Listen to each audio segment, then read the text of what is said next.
What is going on, Colts Nation? Welcome back to another episode of Bring the Juice. Your guys, Derek and Cody, with you as always. Guys, wanted to talk about Alec Pierce and this wide receiver core going forward. But before we do that, just want to say this episode is sponsored by FanDuel. Guys, the Colts still have the favorite to win the AFC South. If you think that the Colts will win the division, or if you think the Jaguars or the Houston Texans somehow, some way come around to beat the Colts in this division, feel free to go check that out.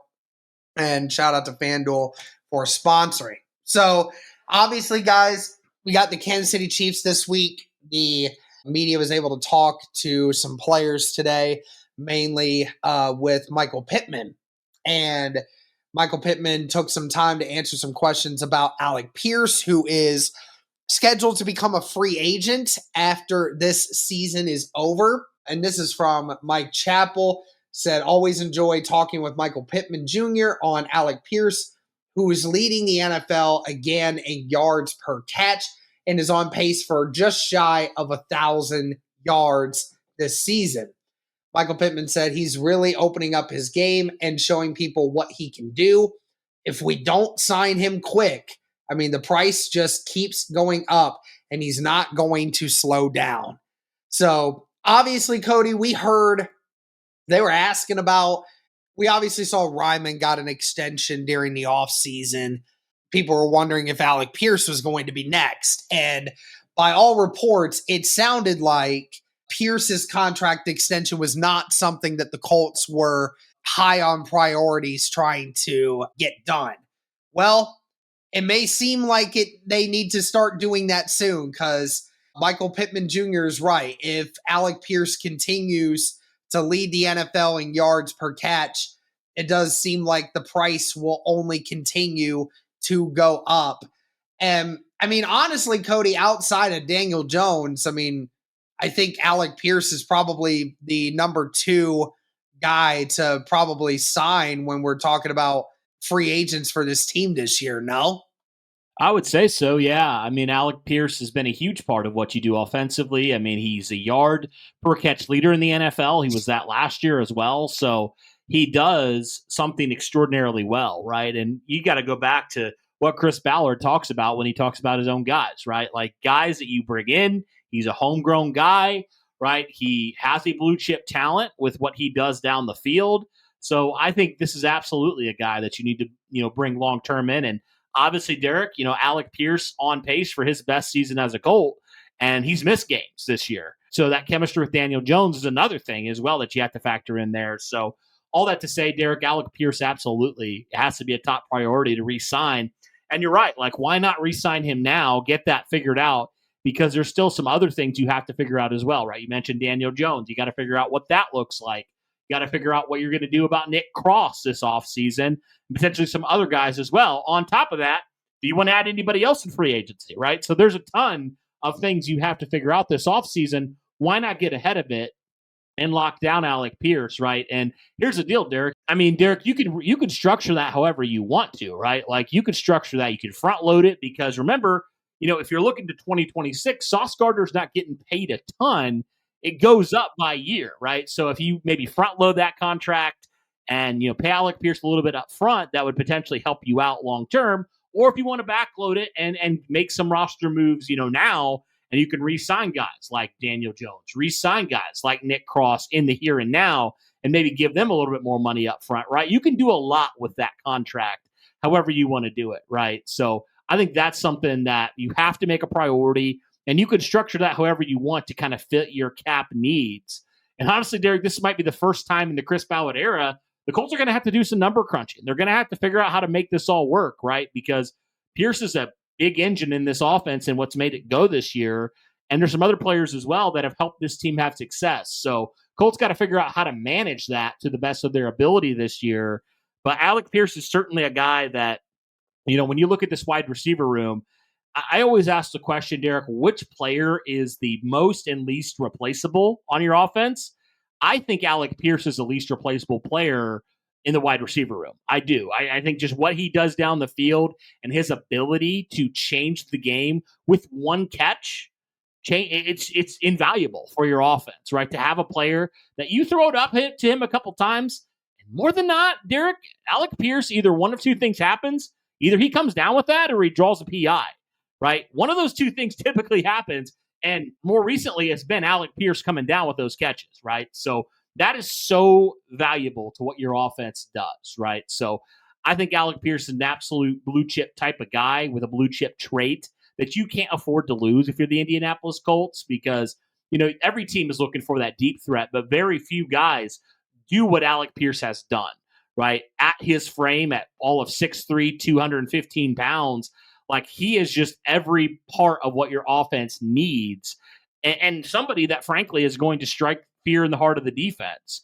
Let's face it, like your other wide receivers, and they're great, right? We love Michael Pittman, we love Josh Downs, but they don't necessarily like make you, stay up at night freaking out. Like Alec Pierce does that to opposing D coordinators because of what he can do down the field. He's just a big explosive play waiting to happen, right? So I think you have to bring him back. I think it has to be a top priority. Yeah, and obviously, there is a lot of people that have been discussing, who's been more important that the Colts re-sign. Are we talking about Pierce? Are we talking about Cross? There's obviously a huge debate there. Obviously, if you're the Indianapolis Colts and if you're Chris Ballard, I presume you'd like to bring back both of them because obviously, Ballard drafted both of these guys and both of these guys have become big players and big names for the Indianapolis Colts. So obviously, I'm sure Ballard will try to do everything in his power to make that work. And you're right, Cody. I mean, it's all about trying to play the salary. Before we even get into the numbers, because I have the numbers in front of me and I'll break them more down, but Jeremy Fowler putting out reports that Alec Pierce could be signed for upwards of $20 million a year. Now, obviously, when you talk about, receivers that are making $20 million a year, there's a lot of wide receivers in today's NFL that are making $20+ million because it's one of the bigger growing markets in the wide receiver room. What would you think about that, about Alec Pierce being at 20 million? Do you think that's a good number? Do you think he should get more, should get less? When I heard 20 million, I wasn't too surprised, to be honest with you. I honestly think sometimes I'm like, I would expect him to ask for more, just because of what he does. But around that 20 million, I think it would be great for the Colts. Like, I would love that to keep Alec Pierce around.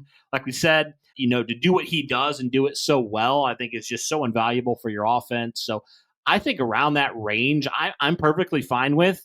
Now, Derek, it comes down to the debate of like, if you do sign him, what does that mean for some of the guys, that you have potentially this year? What does that mean about guys in future years? Like a Michael Pittman Jr., who you re-signed a couple off seasons ago, right? So like, what does that mean for the future of some of these guys, right? At wide receiver. That's kind of my biggest question. And maybe some other players that, contracts will be coming up in the next couple of years. If you do re-sign Alec Pierce, who are the guys you're okay and comfortable with potentially letting walk in favor of maybe getting some guys or having to restock the cupboard when it comes to, draft capital and things like that? That's kind of the big debate that we're going to have here if you do re-sign him. Yeah, absolutely. It's going to be a challenging one for sure. As it currently sits, the Indianapolis Colts would be just shy of $48 million in cap at the end of the season if no other moves were made prior to that. And that would put the Colts currently at 11th next year in cap space for the NFL. Now, we obviously know, Cody, the cap continues to increase, and likely this offseason we'll probably see another increase of probably a couple million as well throughout the offseason. So that certainly helps. And then, of course, what the big aspect of this is, is there a cap increase? And does Ballard restructure any other deals to open anything more up? Because, like we said you have to re-sign Daniel Jones. You can't go without Daniel Jones this year, because to assume that there's no way that they're going to just throw Anthony Richardson here in this and expect Anthony Richardson to be anything close to what Daniel Jones has been able to do so far this year. So you have to, and you already gave up your first round draft pick in order to do that. So you have to work on a deal to get Daniel Jones. The ultimate question is, how much money is he going to get from that aspect? Now, for the people that are like saying he's going to get 40 plus 45 something, I'm like, no, he already got the big payday from another team, and that didn't work out well. Okay. Because Daniel Jones, I think, knows he's not a guy you pay $45-50 million to, because he's not a quarterback that you can just plug in anywhere and play really well. He works in specific schemes, and he's working with the Indianapolis scheme. So he's a scheme quarterback. He is not a plug anywhere quarterback. So that reduces the amount of money that you're likely going to pay for him. My guess, Cody, is he probably ends up somewhere between $30 and $35 million per year, probably, is my guess. Do you agree with that notion? Yeah, I'm trying to like. I guess Baker I just don't Mayfield, I even know think, is getting $33 million a year. I think who was Baker is. Baker So, is okay. so Yeah, I think that would be probably about where I would be putting Daniel Jones at. okay. So I was just kind of looking at a little bit of that. Okay, yeah, Baker's making 33 right now per year. Mm-hmm. Yeah, Sam Darnold just got paid 33 and a half per year, so maybe in that range. Yeah, Yeah. I wouldn't be. Yeah, I wouldn't be shocked at all if that's kind of the move there. Yeah. Because, he has played. I mean, in the metrics that matter, he's been a top 10 quarterback, right? So Mm-hmm. I would get that, right? I would Yeah. understand if you're not paying him, top 10 money. But if he's giving you that sort of efficiency, you're like, okay, like we lock him up for the next couple of years. Like we don't have to worry about that, right? So, yeah, I wouldn't be shocked at all if that's the move. Yep. And then obviously, if you're in a situation where you're going to probably be trying to pay Alec Pierce, close to 20 million per year, I do think that kind of number would be good for you. Because Cody, I don't see Alec Pierce as a wide receiver one. He's just he's not a wide receiver that you can go to 10 times a game and expect him to catch the route tree. He's just not that guy. But obviously, he's going to get a lot of money because there's one thing that he does better than everybody else in the NFL, and that's get yards per catch. He gets limited catches, but when the catches that he does have, he gets a lot of yards per each one of those catches. So yeah, but devil's advocate would say he's definitely gotten better in the last couple of years with his route tree. So yes, I don't want to just say he's he's a lot more of a complete receiver than he was when he came in as a rookie in 2022. So maybe that's something you project and you're like, okay, he's going to continue to improve in those areas and he's going to become more of a complete wide receiver. So we're going to pay him a little bit more. Like that could be an argument in favor of Alec Pierce's camp as well, where you're like, hey, you drafted me. I'm, mid 20s. I'm in my prime. I'm becoming a better player every single year. I'm ascending. Like those could be all the things in favor of Alec Pierce's camp. So he definitely would have some leverage in that way. Absolutely. And then, and then it comes down to are the Colts going to have enough money to be able to get Nick Cross too? Because, Nick Cross, albeit I don't think is going to get quite the same amount of money as a Cam Bynum does, because Cody, he's a tackle machine, but Nick Cross, in my opinion, is much more of a box safety than Cam Bynum is. Not saying that Nick Cross is completely limited to the box. I'm not insinuating that, but he's more of a tackle machine than he is a turnover guy, whereas, obviously being able to force turnovers is a great deal in the money that you're going to get as a safety. So do I think Nick Cross is going to get these, the high, close to $20 million number? I don't believe he will. I think my guess for Nick Cross is somewhere between 11 million and 14 million, which I think is, if you put him at 14, I think is what Cam Bynum is getting right now as it currently stands. So I think he'd get a little less than Bynum just because he's still a lot younger. Not really that much younger, but still. So, yeah, I think he would get somewhere between there. Again, cap can be moved around. Could potentially be a situation where, if Alec Pierce is going to cost you 20 some million, you may have to move on from him because you just may not be able to keep a wide receiver like that around potentially. But, you would then have to draft the replacement. And obviously, but, the whole point is the Colts just got rid of Adonai Mitchell, right? So that also makes it harder to think that the Colts are going to move on from Alec Pierce, because if you were going to move on from Alec Pierce, you would have liked to have had Adonai Mitchell there to help take over that responsibility. But obviously you don't have that now, and you would have to try to draft someone that could potentially take over. And it's not easy to find a wide receiver that can immediately just be one of the top yard per catch guys of everyone in the NFL. Right. And the reality is Nick Cross isn't in the top two for importance of this team next year. Like, I think he's a good player. He's young. He's a guy, obviously, the Colts loved in the 2022 draft. I mean, they traded a future pick to go get him. They love him. But the reality is he's in top three and he's number three, right? He's number three for sure. So, how do you kind of, figure that out? Like you said, is it something where you start restructuring some deals? You try to do whatever you can to make it work? Because Nick Cross is a fine player, but Derek, let's face it, he's not a top 10 player in any category. He's not. He hasn't been this year. He's a solid young player. I think he's had a really good year this year, but he's not been, when you talk about top 10 safeties, he's not in that conversation right now. He's just not. So Alec Pierce, though, number one in terms of yards per catch. Daniel Jones, like we said, love him or hate him, but he's been a top 10 quarterback this year.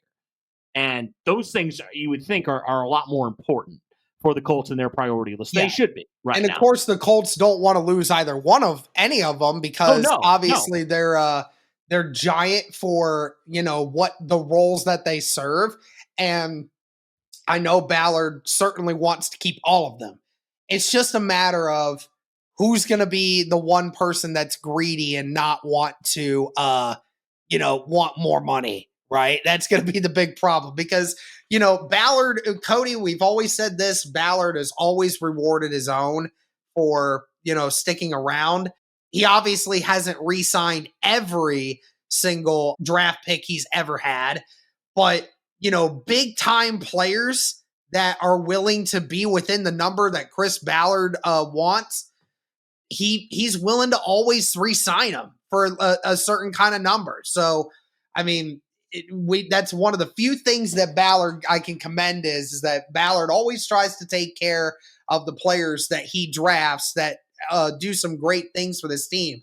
And obviously, Nick Cross and Alec Pierce have both been insanely great players for the Indianapolis Colts. Just hopefully this year now, Cody, and this is what I'm banking on as a fan, that with the Colts on the verge of a playoff berth for the first time in honestly half of this team's entire career.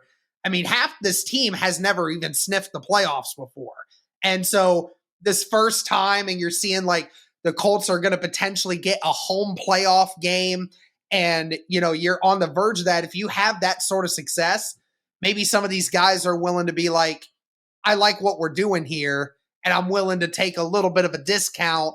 Maybe this other place is willing to give me a few extra million, but do I want the few extra million to go to a terrible organization or take a few million less, but stay with an organization that I like and that we're winning? Yeah.